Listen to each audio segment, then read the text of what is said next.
That's awesome. It's kind of funny.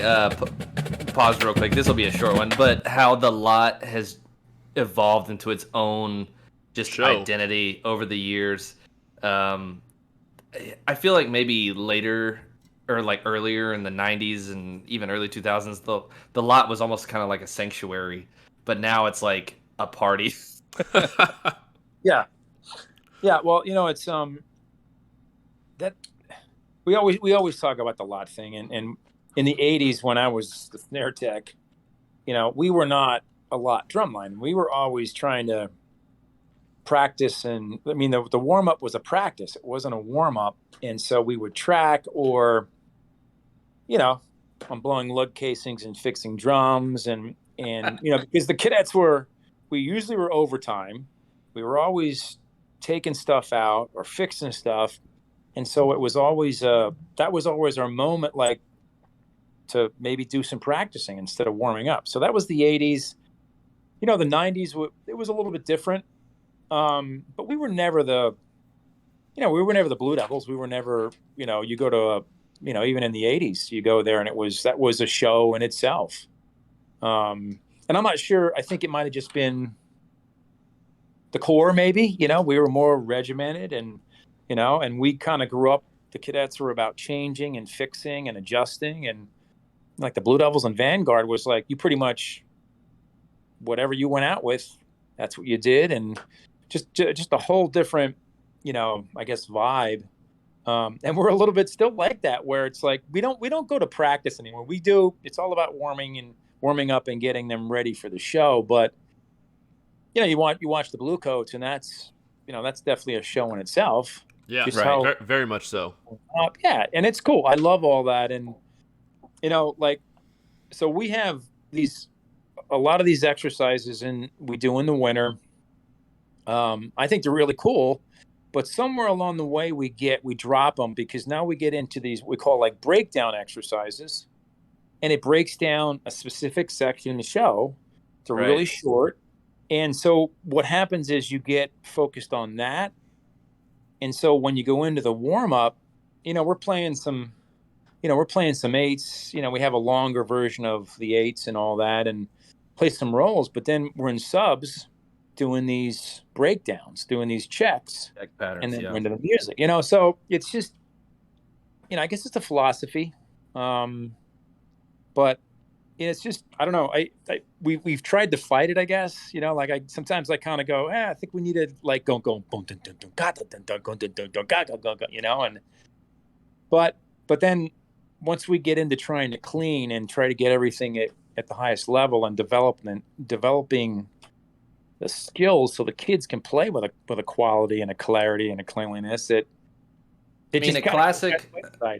classic accent tap where you're really working on downstrokes and taps can never go out of style. It's pretty funky. So yeah. So we have a lot of cool exercises that I wrote that we still use. I think they're really cool, and but somehow they kind of they do their purpose, and then all of a sudden we have these breakdowns, and so now when the day of when you're practicing, you focus more on doing those breakdowns and what we need to do to to get the kids to play at a higher level. So, and then finite amount of time. Yeah.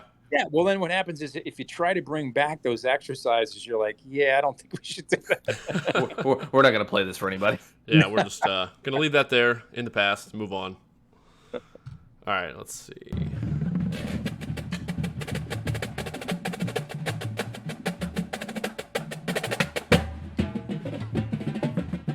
This is Drumline City.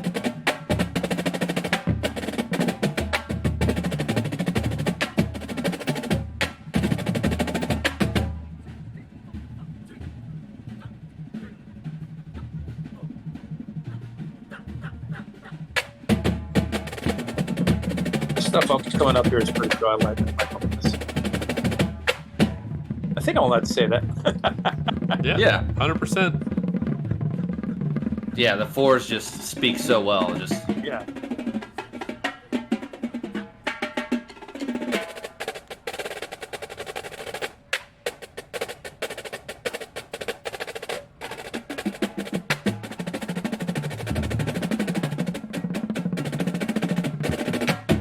trade-off. Yeah. Good threes. Yeah. Yeah, so that section. So a lot of this music was written back in 2019.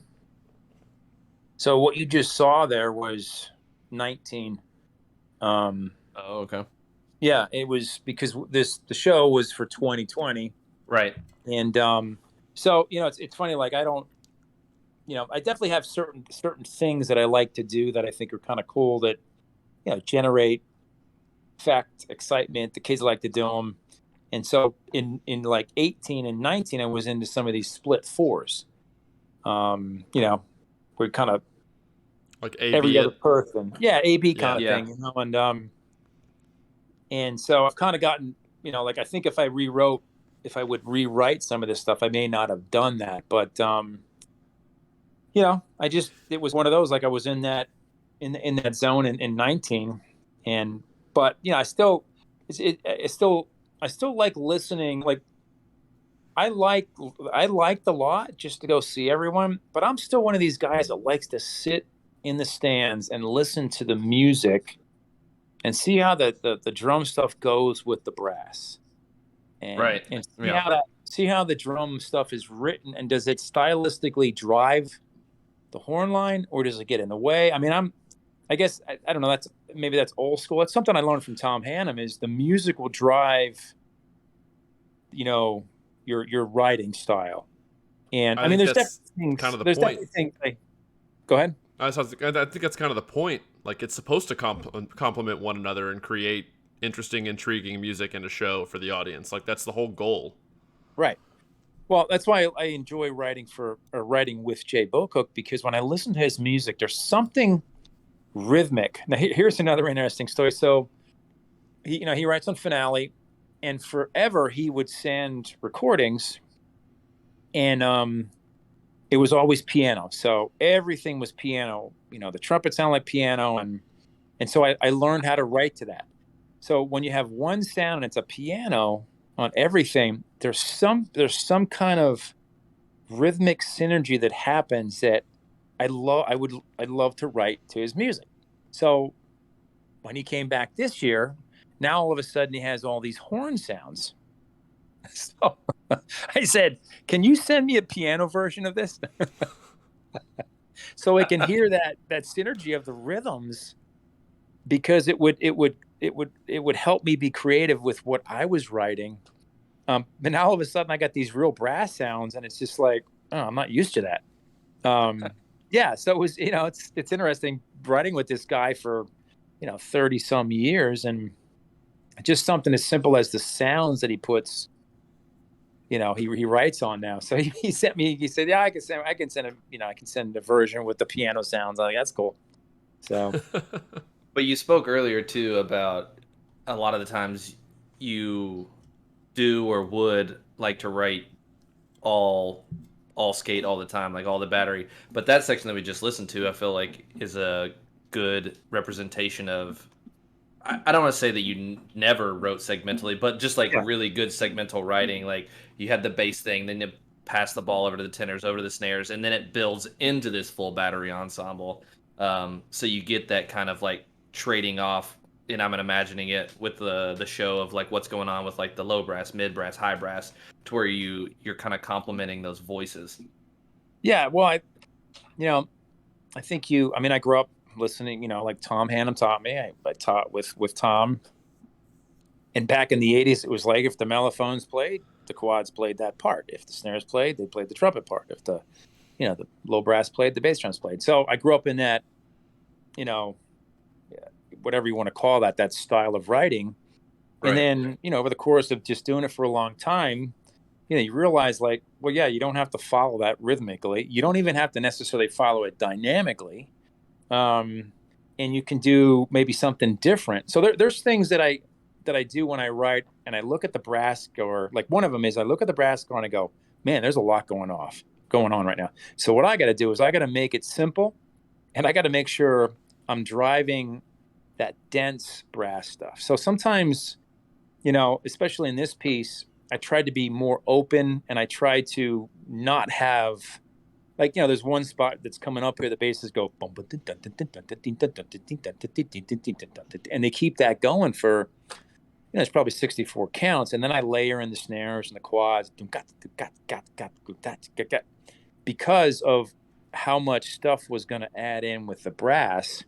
And it was almost like a groove I kept that, so I wouldn't get in the way of the brass, because I was thinking of the clarity of the total ensemble. I mean, that's one of my things is I want to play all the beef. I want to play that, whatever kids want to play, but I got to think about the music. I got to think about the overall sound and the ensemble clarity. So, sometimes you might see some stuff in the park in the lot and go, man, there's not much to that. But then you got to realize what that's going with the horns or even the front ensemble. That's a point I feel like a lot of people don't think about. Most fans are kind of just like, well, that's a boring, slow. Well, it's perfect when you hear it with the horns. So, or with why what does the front's doing. ostinato last so long? Yeah. Yeah. Well, I think you have to. I mean, some of the best drum set players are not always, trying to fight against the jazz band. I mean, some of the, you hear guys playing and they know when it's their turn, and then they know it's when it's not their turn, and they have to just drive the band.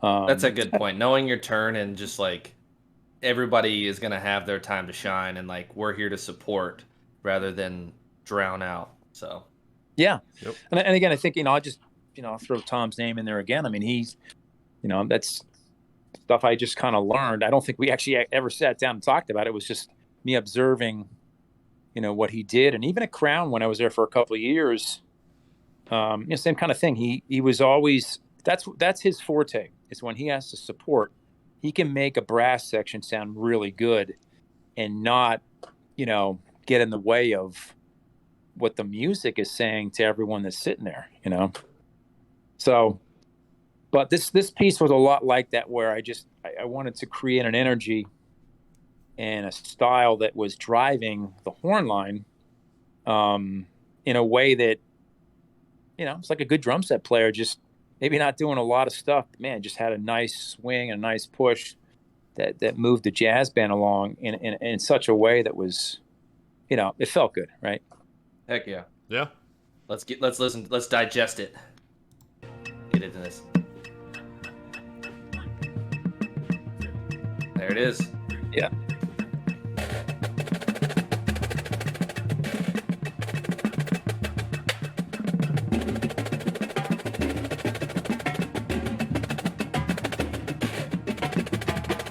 Layering in.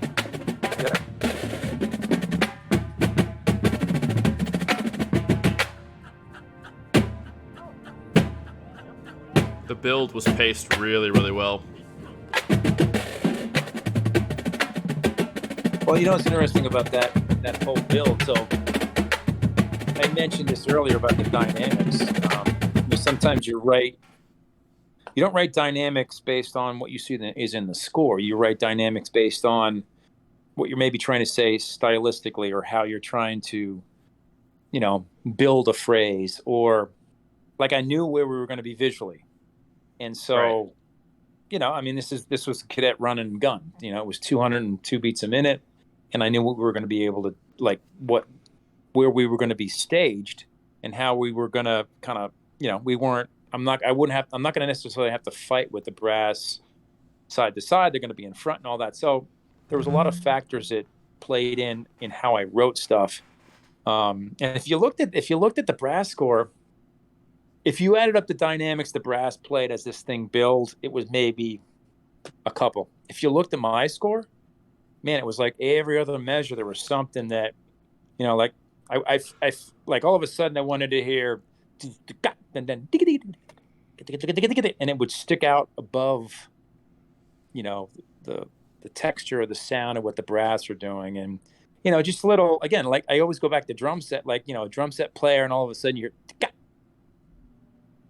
little accent here and there. Yeah, a little bass thing. So I think my jazz background I write like that, where it's like I want to hear that one little ping, or you hear that one snare roll that is up and down, but the brass aren't doing that. It just fits in nicely where there's a little bit of a pocket. So when you get upstairs, you go, hey, that's cool. Oh, that's cool. Oh, wow, that's cool. You hear that one little accent pattern on the bell of the ride, some ping, ping. Yeah, you know? Yeah. And, you know, so that this piece was a lot. I enjoyed writing this one because it was probably more vintage Cadets because it was fast. It was, you know, we started at 192 and then we went 194. Then we started at 200 and we went with 202. And I have this whole philosophy. I don't know if you know about this. I have this whole philosophy with tempo. So, in the old days, I would just have a cowbell. You know, I have a little metronome on the side of my ear, and I knew where the drum line would hang stuff. So what I would do is I'd go faster on the cowbell, even though the metronome didn't go faster. So I knew those spots. And so, so over the course of doing this and doing ensemble, I call it the human factor, where, so if you practice at 200 and there's spots where they struggle a little bit because of, you know, the physicality or the music, eventually they're going to drop. So instead of 200, it might be 198. So we always practice a click or two above. So when it drops to the 200. Right. Because I'm all about energy. I think the drum line, you know, what they can bring to the table that maybe the horns can't is a drive and an energy and a consistency of tempo. So every piece that we did, except the ballad, you know, it's always a couple clicks up. And so we end up playing that faster tempo, and then we go one more up to practice that. But what that does throughout the season, too, is it just seems like there's more energy in the music by the time we get to the end, I guess. For sure. You know, it was always like when I worked with Gino, I couldn't talk about it with brass guys. They're like, well, no, we can't do that. So I would just tell the drum majors, I'd cue them. And I'd just like point up to the sky, or, you know, I'd say, all right, today we're going to use some our magic dust, right? And, you know, Gino was always, when I worked with him, he's like, what are you doing? I go, I'm not doing anything. What are you talking about? So, you know, we just get it, you know, we'd click it up. And I remember the one time he found out, he goes, I know you've moved this up. We can't play that. I go, dude, we've been playing it, you know. We've been doing it for 3 weeks. We've been doing it for 3 weeks. I remember at Blue Stars, you'd go talk with the Met guy who was running the Met and say, wouldn't let the horn line know. You would just walk back there and he goes, if anybody from the tower asks you what the tempo it is, just tell them it's the right tempo. We're going to have it 2 clicks faster. Just keep telling them it's the right. I explicitly remember you doing that multiple times at Blue Stars. Yeah. Well, see, you know, like one of the things that, you know, especially at Cadets, you know, we play some aggressive physical stuff that, yeah, I always equate it to like weightlifting too. So if you want to lift consistently, let's say 300 pounds, you know, well, you probably have to go and lift 305, 310. Yes. So now when you go back to 300, it's easy. Same kind of thing. So, you know, if you want to play fast rolls at 192, you got to practice them at 196. Yeah. And then when you go back, it's, you know, it's just like, it's like cutting butter. Same thing visually, because that's what I do with like the high school. I'm like, look, the opener's at 168, but we're going to work our fundamentals up to 180. So 168 feels like cake. Yeah. Well, that's exactly what you want to do. And then it's almost like after you do that and you come to the real tempo, the kids just kind of, it feels more relaxed and they feel like they can do it. It's like when you learn something that's really fast, you're like, my God, this is fast. But when you practice a little bit above that and then you sit on top of it, then the tempo doesn't seem fast. And again, there's an energy to the music and the ensemble. And that's something I've always done. And I think that just came from me knowing when I was doing the cowbell in the 80s, you know, like when the drum line or the core was slow, I wouldn't tell anyone. I just like cowbell faster, more cowbell faster, more cowbell. All right. We got like a minute left in this video. Let's knock this out and then we'll wrap this sucker up. Yep.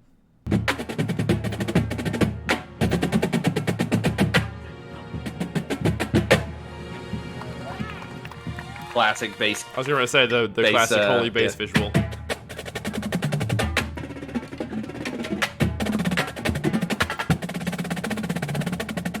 This like another great segmental trading. Woo! Those Shirley Murphys? You threw a lot of threes in the middle of stuff this year.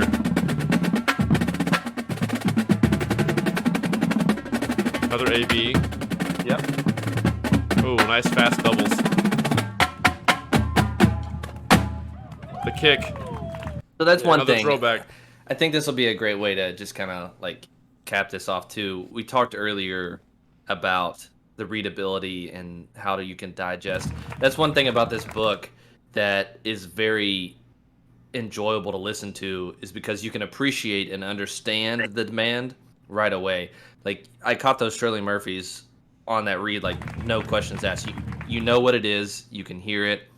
And one quarrel that I do have with like over modernizing percussion writing or marching drumline writing is these like hemiolas that are like 5-lets built into 9-lets built in over the bar line of this is like being weird just to be weird. It's like I can tell that that's like metrically hard, but I don't even really understand it, so my appreciation for it diminishes. And on a one-time read, it's like, dude, is that hard? Or are you just playing like quarter notes at a time? Like, I don't even know. But what just happened there in that small segment, everything's in time. You can tell where it's supposed to be, and you can understand what it's supposed to be. So the book is very, very accessible. Readable. To, I would say, not even just an average fan, but just most fans and most adjudicators. Yeah, well, I think that some of it too is, you got to think about, people on a quick read, right? They got to analyze what's going on. And some of it too is, what feels good in the hands. Like, again, this was the beginning of Pitchfork, which was, we started at 164 and we ended up at 160, 166. But so when I started writing, so I'll listen to the music and I'll write patterns down. I'll write what feels good. And I mean, I'm still looking at some of the stuff I wrote from the summer here, and it's just on a piece of paper. Sometimes I'll do that for 2 or 3 days, and then I'll go back into the music, because the music it'll speak to me in a way where I'm like, oh, I can use that. That's cool. Yeah, that doesn't really fit because it makes it makes the music feel awkward. Right. So there's always a feel for me. There's always I try to pace things.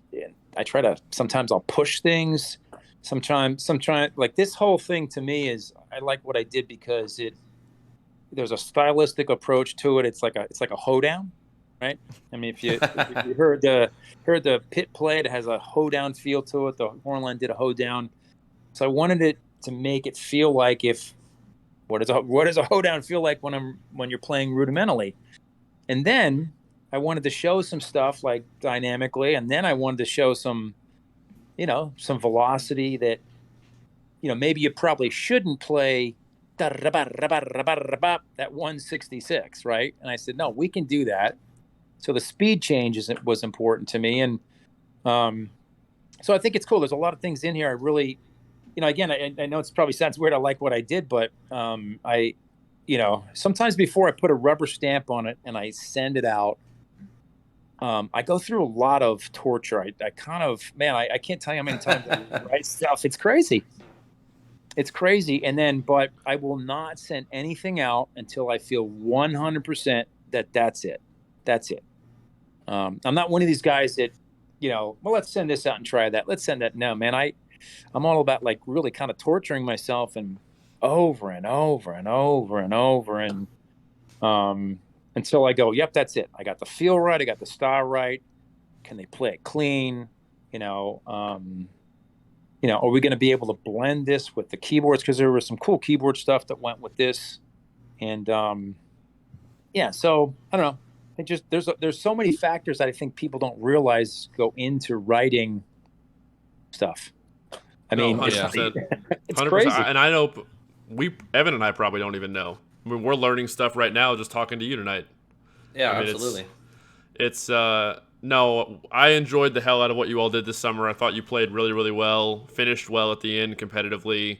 I mean, there were put out a great product, which is what That's what you want. I sat in your all's finals lot, right, basically 2 feet from Alan, just right in front of you all, and enjoyed the hell out of it. It had the wow factor. It had that throwback kind of feel to it, to those Cadets lines that I grew up watching, but with the new school twist. And yeah, that's all I really have to say. You had a hell of a summer. It was awesome to watch. Well, you just saying that, you made my night. Thank you. All right, well, that's important to me, right? yeah. Evan, you got anything else? We ready to close this out? I'm good, man. I really appreciate the time and you like taking us through all that and just your philosophies and nuance and your approach to the activity. It's really fun for me to learn as an educator as well from you guys who do it on the highest level. Well, I appreciate it, and I love coming on. I think you guys do, great work. I love listening, and so yeah, anytime, let me know. I got school tomorrow, so I got to get up at 6:30. But it's been awesome. Yeah. No, yeah, you're welcome at any time. So, all right, let's wrap this up, everyone. I forgot to say it at the beginning, but head over to LoneStarPercussion.com. Use the discount code AgedOut. Save yourself $10 on any order, $50 or more. Check us out on social media. Check out the podcast. This kind of turned into a podcast. I think I'm actually going to break this into 2 YouTube videos. We're recording this on Sunday, August 28th. So the first one will go out tomorrow. The one will go the day after that on Tuesday. So yeah, social media, Instagram, Facebook, Lone Star. Tom, it's been great. I'm sure we'll talk and we'll hopefully see you soon. All right, guys. Thank you. Take care. Peace.